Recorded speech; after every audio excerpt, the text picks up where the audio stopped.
Halo semua, senang sekali Anda bisa bergabung bersama dengan kita dalam ibadah ini. Saya berdoa Anda dalam keadaan baik dan sehat di dalam anugerah Tuhan. Sebentar kita akan menaikkan puji-pujian dan penyembahan kita untuk Tuhan. Saya berdoa supaya dimanapun Anda berada, terutama Anda yang ada di rumah, Anda ikut berpartisipasi dalam memuji dan menyembah Tuhan. Sebab kami percaya ada kuasa di dalam pujian dan penyembahan kita. Selamat beribadah untuk Anda semua. Tuhan Yesus memberkati.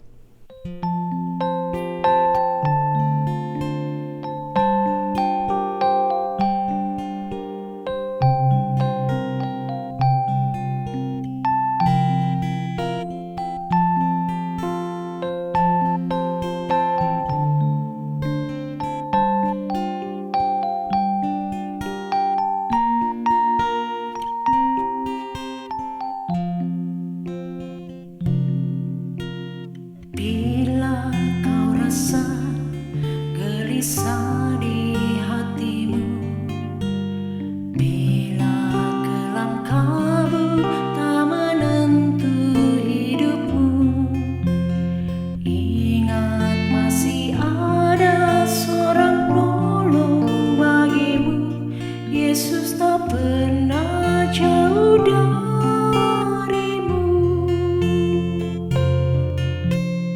Bila cobaan menggodai hatimu, bila sengsara menimpa keadaanmu, ingat Yesus takkan pernah jauh darimu. Dia selalu pedulikan kamu. Berseru memanggil namanya, berdoa dia akan segera menghampiri dirimu. Percaya Yesus tak jauh darimu, dia hanya sejauh doa.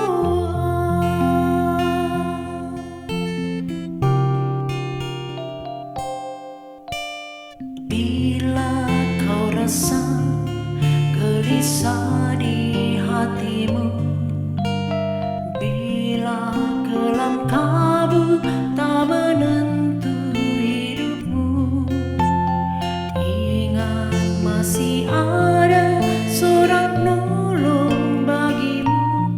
Yesus tak pernah jauh darimu. Bila cobaan menggodai hatimu, bila sengsara menimpa keadaanmu, ingat Yesus takkan pernah jauh darimu.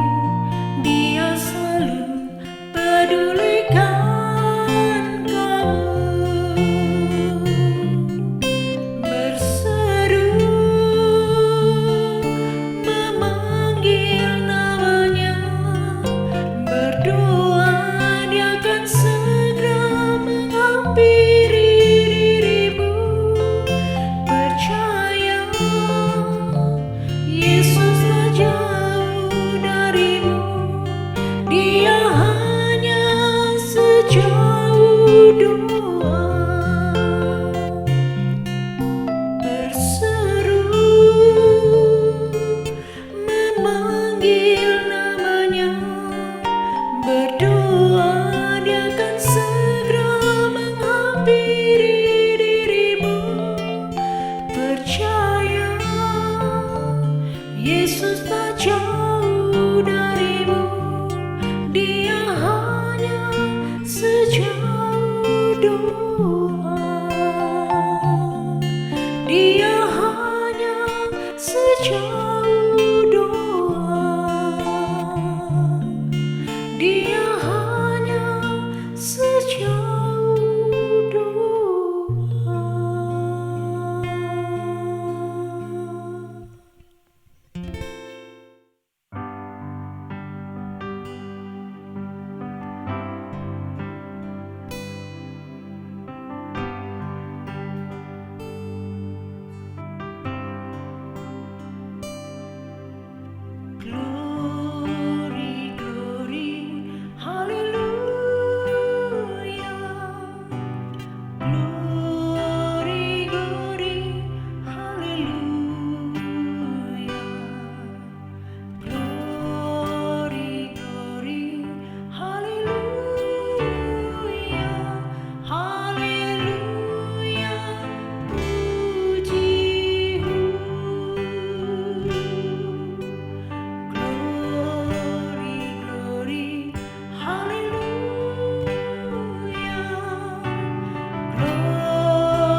Shalom semua jemaat yang diberkati Tuhan.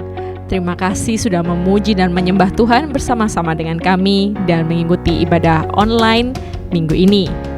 Sebentar kita akan mendengarkan firman Tuhan yang dibagikan oleh Pendeta Sami Rosid yang merupakan gembala dari Gereja Rock Philadelphia. Saya percaya melalui pesannya kita akan diberikan kekuatan dan damai sejahtera di tengah-tengah situasi yang sulit ini. Sebelum firman Tuhan dibagikan, saya mau mengingatkan kembali bahwa Anda tetap bisa memberikan persembahan Anda dengan mengetik SMS ke nomor layar di berikut ini. Atau Anda bisa mengunjungi website kami di www.rockusa.church dan bagian kanan atas akan ada tulisan online giving. Terima kasih atas persembahan Anda. Tetap jaga kesehatan dan terus berdoa. Selamat berhari Minggu, Tuhan Yesus memberkati. Halo Bapak Ibu dan teman-teman semua, pertanyaan untuk Anda semua pada hari ini. Kalau Anda melihat kain-kain bekas seperti ini di dalam rumah Anda temukan ini, kira-kira apa yang Anda gunakan? Kira-kira apa yang Anda lakukan dengan kain-kain bekas ini? Saudara, kalau buat saya akan buang, saudara, paling enggak buat jadi kain pel atau apa, saudara. Saya nggak tahu apa yang Anda akan lakukan dengan kain ini. Saudara, sekitar sebulan yang lalu saya mendapat kehormatan untuk memberkati pernikahan dari dua orang teman baik saya, Hansel dan Ella, saudara, yang saya kenal dari sejak remaja dan merupakan sebuah kehormatan buat saya untuk bisa menjadi bagian dari hari mereka yang berbahagia. Tapi seperti yang Anda tahu bahwa ini adalah masa-masa, sebulan yang lalu adalah masa-masa krisis kesehatan karena ada coronavirus. Nah, tentu saja mereka pun tidak bisa mengundang banyak orang, mereka merubah rencana mereka beberapa kali, saudara. Tapi menurut saya, it was a beautiful wedding, pernikahan yang sangat intim, yang sangat dekat, saudara. Singkat cerita, beberapa jam sebelum pemberkatan pernikahan tersebut, istri saya, Nana, saudara, bilang sama saya, karena nanti kamu harus memberkati mereka dengan menumpangkan tangan, karena menyentuh mereka, seharusnya kamu memakai sarung tangan. Istri saya bilang itu kepada saya. Untuk menghormati pasangan tersebut, saya pikir, itu adalah ide yang baik, saudara, dan juga untuk keamanan mereka dan sebagainya. Tapi masalahnya gini, saya nggak punya sarung tangan, dan usulan ide dari Nana itu dia berkata seperti itu beberapa jam sebelum pemberkatan pernikahan. Jadi kita semua mencoba berpikir bagaimana caranya, lalu Nana ke ruangan kerjanya, dia mencari kain-kain bekas seperti ini, dan pada akhirnya dia membuat saya sarung tangan seperti ini, saudara. Ya kan?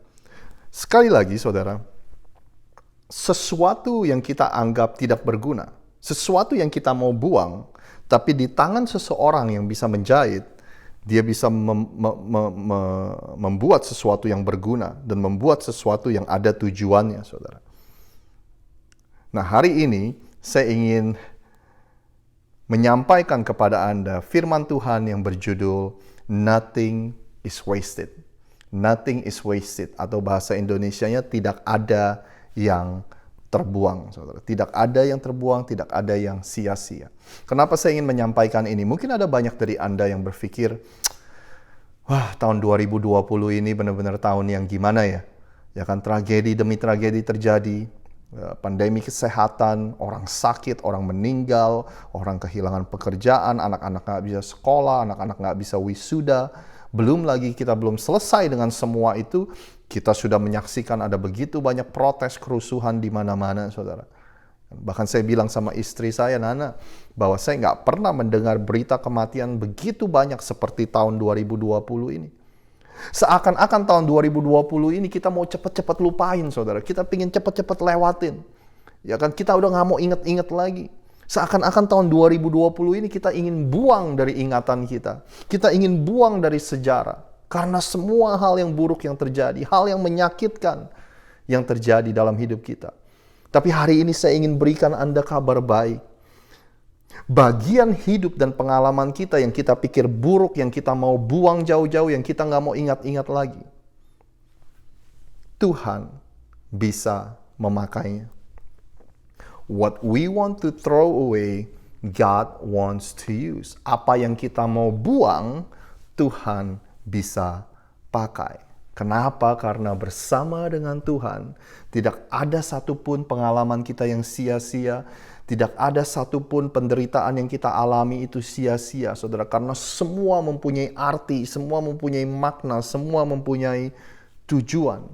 Semuanya itu tidak kita alami secara percuma, tetapi Tuhan mau pakai semuanya itu. Ingat, seperti kain yang kita mau buang di tangan seseorang yang pandai menjahit, ini bisa dijadikan sesuatu yang berguna. Pengalaman buruk dan penderitaan kita yang kita mau lupakan, yang kita mau buang, tapi di tangan Tuhan, Tuhan bisa memakainya, saudara. Bersama dengan Tuhan, nothing is wasted. Bersama dengan Tuhan, tidak ada yang terbuang. Saudara, dalam beberapa menit ke depan saya ingin membagikan kepada kita semua, ada 3 hal yang saya ingin bagikan kepada Anda. 3 hal ini adalah sesuatu yang Anda bisa ketahui. Penderitaan dan pergumulan yang kita alami, ini akan mengungkapkan 3 hal. Ini akan mengajarkan kepada kita 3 hal, saudara. Sekali lagi, penderitaan dan pergumulan yang kita alami akan mengungkapkan dan mengajarkan kepada kita 3 hal ini. Yang pertama, penderitaan, pergumulan, kesusahan, itu akan mengungkapkan siapa Tuhan untuk kita. Sebenarnya pertanyaannya, Tuhan itu siapa sih untuk Anda? Tuhan itu siapa sih untuk saya? Ini adalah waktu-waktu yang tepat untuk kita bertanya, sebenarnya siapa Tuhan untuk kita semua? Maksud saya gini, saudara, Tuhan tidak pernah berubah, dulu, sekarang, sampai selamanya. Kalau dulu dia adalah kasih, hari ini dia adalah kasih, sampai selamanya dia adalah kasih. Kalau dulu Tuhan baik, hari ini dia baik, besok pun dia baik. Kalau Tuhan dulu setia, Anda tahu maksud saya, saudara. Firman Tuhan berkata segala sesuatu yang baik dan sempurna datangnya dari Dia, berasal dari Tuhan. Tuhan tidak pernah berubah, saudara. Nah, yang berubah-berubah itu siapa? Kita, manusia. Tentu, buat kita, Tuhan itu baik, Tuhan itu adalah kasih, Tuhan itu setia ketika kita mengalami hal-hal yang baik. Benar gak sih? Tapi bisakah kita berkata Tuhan itu baik? Tuhan itu adalah kasih ketika kita ada di tengah-tengah kesusahan dan penderitaan. Apakah pengertian kita tentang Tuhan itu tergantung dari apa yang kita alami? Atau pemahaman kita tentang Tuhan itu didasari oleh fondasi yang kuat, yaitu kebenaran firman Tuhan. Suatu hari, Yesus sedang berjalan sama murid-muridnya. Lalu Yesus bertanya begini, kata orang-orang itu, aku ini siapa sih? Lalu murid-muridnya Yesus mulai berkata, orang-orang bilang bahwa engkau Yesus adalah salah satu nabi yang hebat. Engkau adalah reinkarnasi dari Nabi Elia dan sebagainya. Lalu Yesus bertanya pertanyaan yang kedua. Itu kan orang-orang bilang, itu kan kata orang-orang. Tapi menurut kalian, murid-muridku yang terdekat, aku ini siapa? Lalu salah satu dari murid Yesus yang namanya Petrus bilang seperti ini. Maka jawab Simon Petrus, engkau Yesus adalah Mesias, anak Allah yang hidup. Lalu kata Yesus kepada Simon Petrus, berbahagialah engkau Simon bin Yunus, sebab bukan manusia yang menyatakan itu kepadamu, melainkan Bapa-Ku yang di surga. Petrus, jawaban yang baru saja kamu katakan itu bukan berasal daripadamu, tetapi Bapa-Ku yang di surga memberikan pewahyuan kepadamu. Nah, saya rasa pertanyaan kedua yang Yesus tanya kepada murid-muridnya itu adalah pertanyaan yang sama yang dia ingin tanyakan kepada Anda dan kepada saya, saudara. Kamu kan dengar, aku ini siapa? Dari orang-orang, dari pendeta, dari TV, dari YouTube, dari mana? Tapi menurut kalian sendiri, buat kalian sendiri, aku ini siapa? Yesus bertanya. Sekali lagi, masa-masa kita di tengah-tengah penderitaan dan kesusahan yang kita alami, ini adalah waktu yang tepat untuk kita bertanya, untuk kita Tuhan itu siapa? Kenapa? Karena ada begitu banyak orang yang berkata bahwa Tuhan adalah sumber berkat-Ku. Tuhan adalah sumber penyedia, Dia akan menyediakan segala keperluan dan kebutuhanku. Tetapi ketika masa sulit datang, kita menghalalkan segala cara. Kita gali lubang, tutup lubang dalam hutang piutang, saudara. Ketika kesusahan itu datang, kita lupa untuk tetap bermurah hati dan memberi. Waktu-waktu seperti ini adalah waktu yang tepat untuk Anda bertanya, siapa Tuhan itu? Ada banyak dari kita yang berkata bahwa Tuhan adalah sumber penghiburan dalam kehidupan kita. Tuhan adalah juru selamat dalam hidup kita. Tuhan adalah tempat pelarianku. Tuhan adalah tempat pelarian kita. Tetapi ketika kita stres, ketika kita ada dalam kesulitan, kita bukan lari ke Yesus, tapi kita lari ke obat-obatan, kita lari ke minuman, alkohol, dan sebagainya, saudara. Anda tahu waktu masa-masa karantina kemarin, ada begitu banyak orang yang protes. Kenapa toko bir dan toko wine tidak diizinkan untuk buka selama masa-masa karantina? Mereka protes karena mereka berkata bahwa wine dan alkohol itu adalah sesuatu yang essential, itu adalah kebutuhan pokok kita, saudara. Coba Anda bayangkan. Ada berita lagi, saudara, di mana orang-orang dari Philadelphia ini pergi ke Delaware karena di Delaware diizinkan buka, saudara. Mereka pergi ke Delaware hanya untuk memberi wine dan minum-minuman alkohol. Dan berita itu berkata bahwa polisi-polisi di Delaware mengusir orang-orang untuk kembali, orang-orang dari luar state untuk kembali. Jadi siapa sih sebenarnya Tuhan itu untuk Anda, saudara? Apa benar Dia adalah sumber penghiburan kita? Apa benar Dia adalah sumber berkat kita? Apa benar Dia adalah tempat pelarian kita, saudara? Apa Anda masih percaya di masa-masa sulit ini? Tugas kita adalah tetap melakukan firman-Nya. Bermurah hati, suka memberi, suka menolong orang.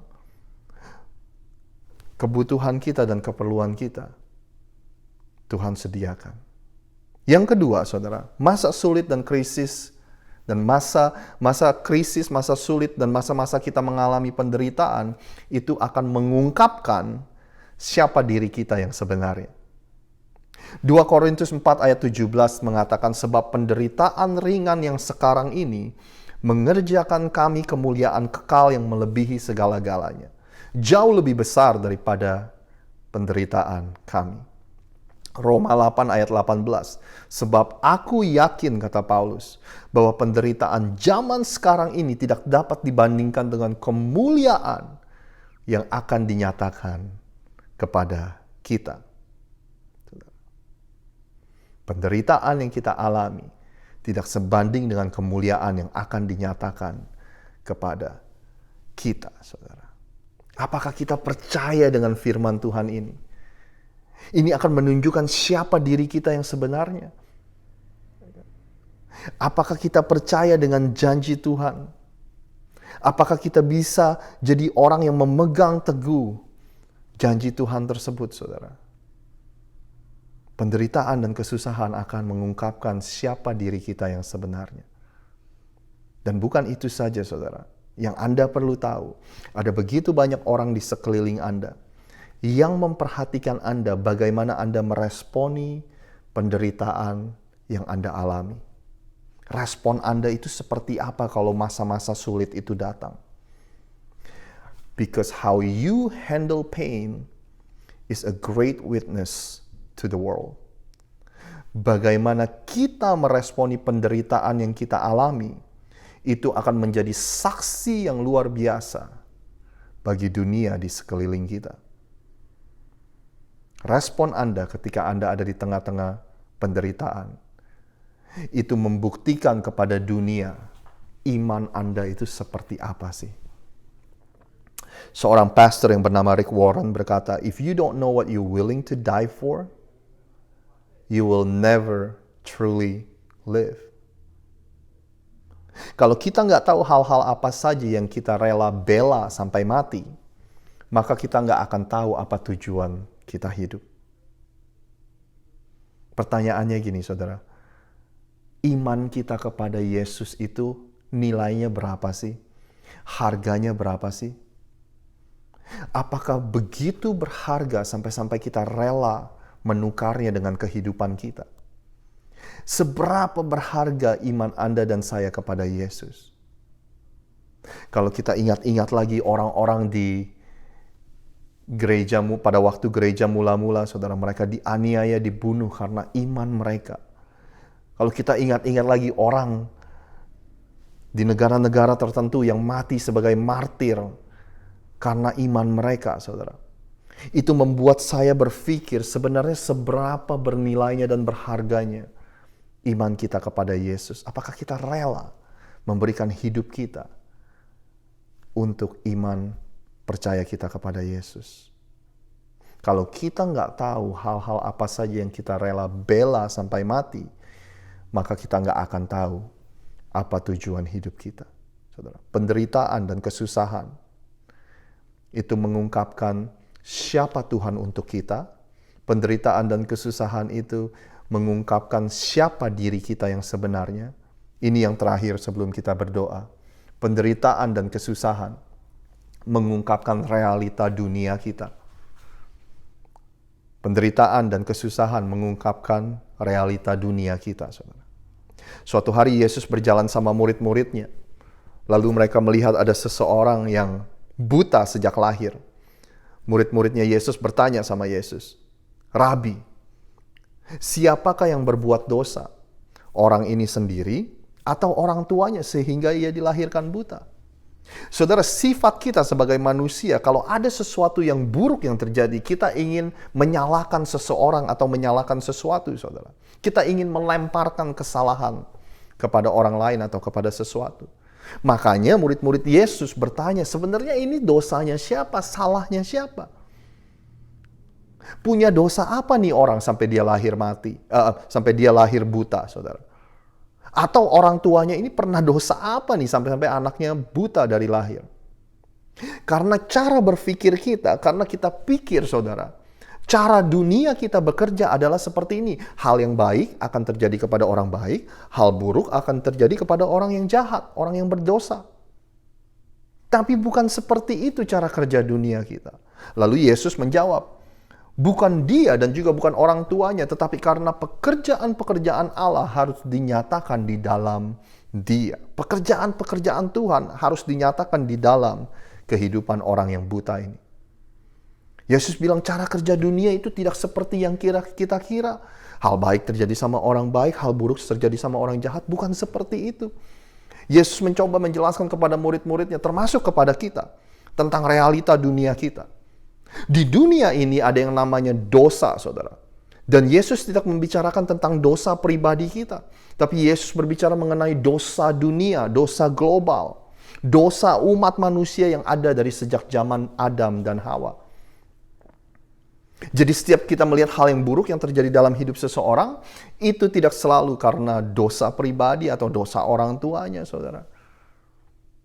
Salah satu teman saya bercerita dulu banget, sekitar 10 tahun lalu atau 8 tahun lalu atau berapa tahun lalu, saudara. Ada seorang pendeta mendoakan dia. Dia ingin mempunyai anak tetapi nggak bisa punya anak, saudara.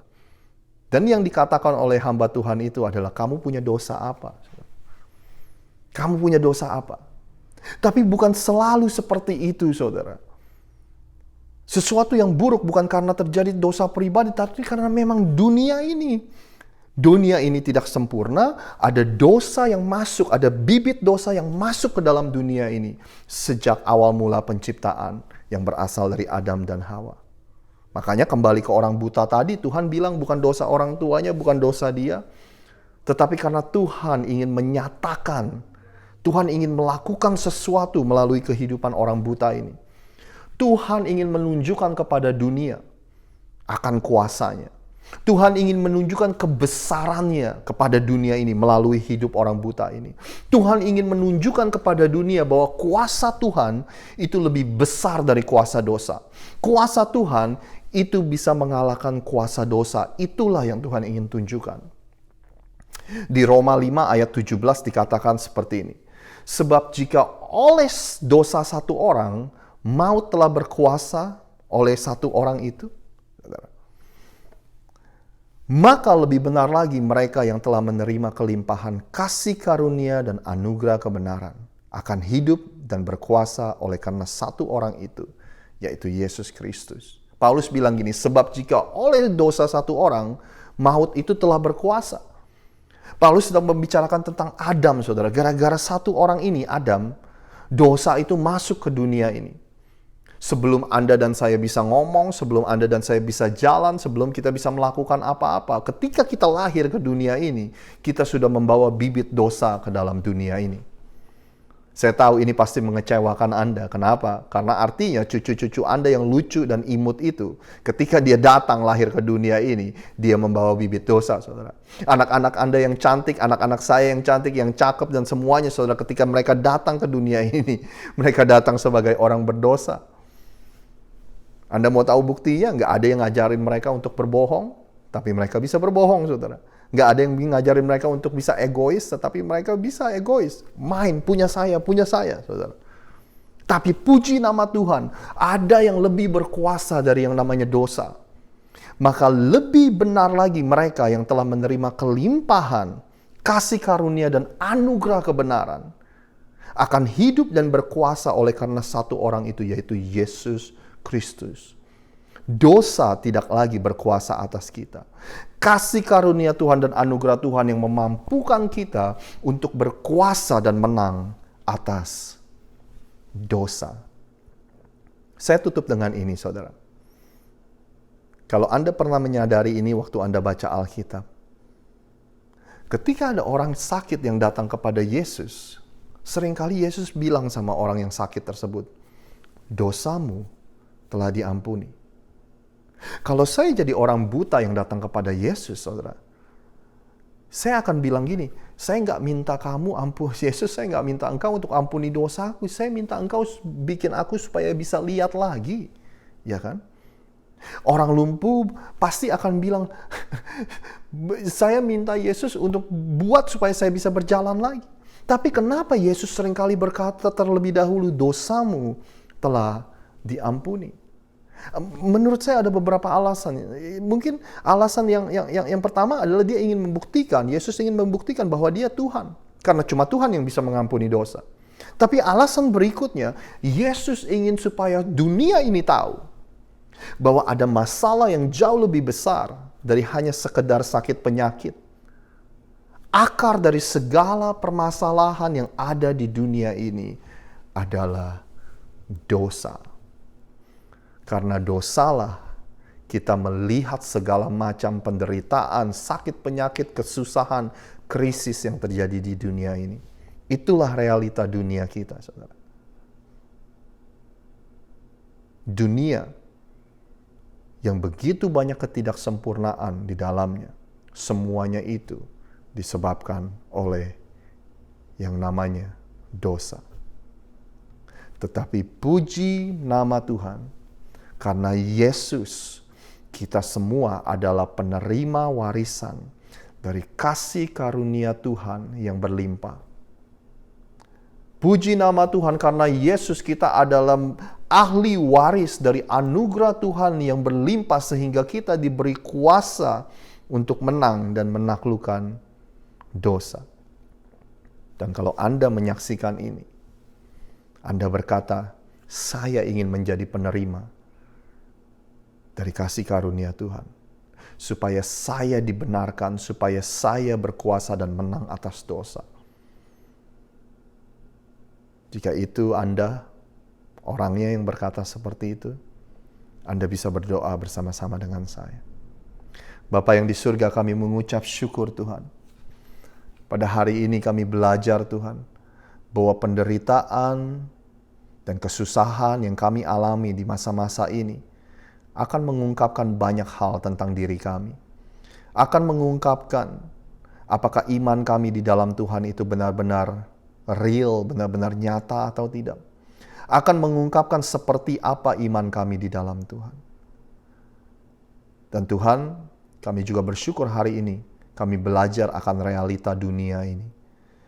Dunia yang dipenuhi, dunia yang ada bibit dosa di dalamnya, dosa yang menjadi akar dari segala sesuatu yang terjadi, sakit penyakit, penderitaan, krisis yang terjadi, akar dari semuanya itu adalah dosa. Tapi kami bersyukur ada sesuatu, ada seseorang yang jauh lebih berkuasa daripada dosa, yaitu Yesus Kristus Tuhan dan Juru Selamat kami.